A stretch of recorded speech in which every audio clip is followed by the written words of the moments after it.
आजादी का अमृत महोत्सव।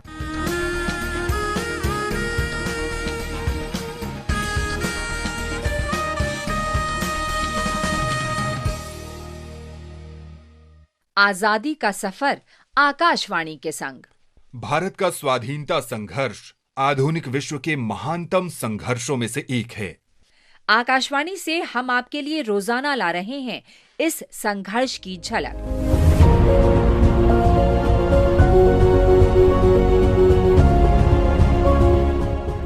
आज के एपिसोड में हम गांधीवादी स्वाधीनता सेनानी और अर्थशास्त्री जोसेफ चिल्लादुरई कुमारप्पा को स्मरण कर रहे हैं।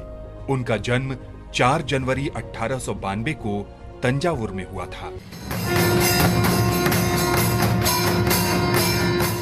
अर्थशास्त्री के रूप में कुमारप्पा का विश्वास था कि मानव धन सृजन का एजेंट मात्र नहीं है, बल्कि वो राजनीतिक, सामाजिक और नैतिक जिम्मेदारियों के साथ अनिवार्य रूप से समाज का सदस्य है। उनके निबंधों ने महात्मा गांधी का ध्यान आकर्षित किया, जिन्होंने कुमारप्पा को रचनात्मक कार्यकर्ता बना दिया।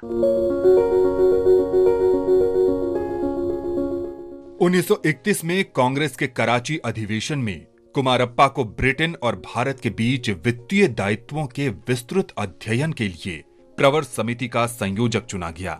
जब गांधी जी दूसरे गोलमेज सम्मेलन में भाग लेने के लिए इंग्लैंड गए तो कुमारप्पा ने उनके समाचार पत्र यंग इंडिया का संपादन संभाला। कुमारप्पा के लेखों के लिए उन्हें 2.5 वर्ष के सश्रम कारावास की सजा हुई। जेल से रिहा होने पर कुमारप्पा ने 1934 में बिहार में भूकंप राहत कार्य के दौरान वित्तीय सलाहकार के रूप में डॉक्टर राजेंद्र प्रसाद और जमनालाल बजाज की सहायता की।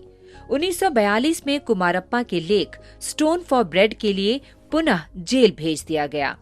1946 में कुमारप्पा ने स्वावलंबन के सिद्धांतों के आधार पर ग्रामीण उत्थान के लिए विस्तृत योजना तैयार की। 1948 में जब महात्मा गांधी की हत्या कर दी गई तो कुमारप्पा को इतना गहरा सदमा लगा कि उनकी दोनों आंखों की रोशनी चली गई। सौभाग्य से कुछ दिन के बाद उनकी आंखें फिर ठीक हो गई।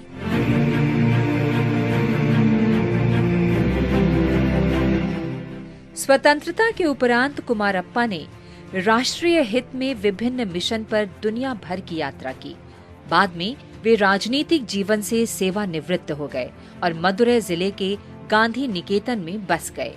30 जनवरी 1960 को कुमारप्पा का निधन हो गया। महान राष्ट्रवादी को विनम्र श्रद्धांजलि। हम आज राष्ट्रवादी मौलाना मोहम्मद अली जौहर को भी स्मरण कर रहे हैं।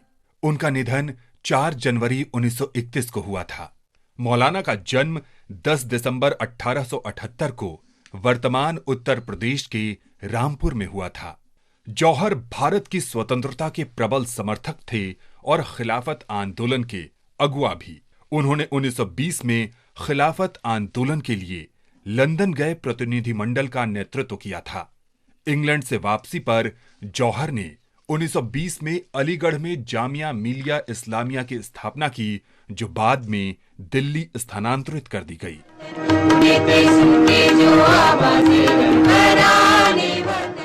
जौहर शुरू में मुस्लिम लीग के सदस्य थे, लेकिन 1919 में इंडियन नेशनल कांग्रेस में शामिल हो गए।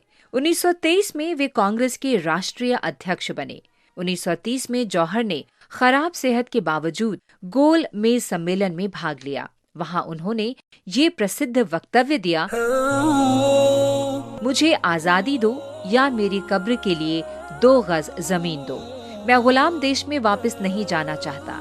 ये शब्द सत्य सिद्ध हुए और 4 जनवरी 1931 को लंदन में ही उनकी मृत्यु हो गई। उनके पैतृक कस्बे में मौलाना मोहम्मद अली जौहर विश्वविद्यालय की स्थापना रामपुर के उस महान सपूत को सच्ची श्रद्धांजलि है।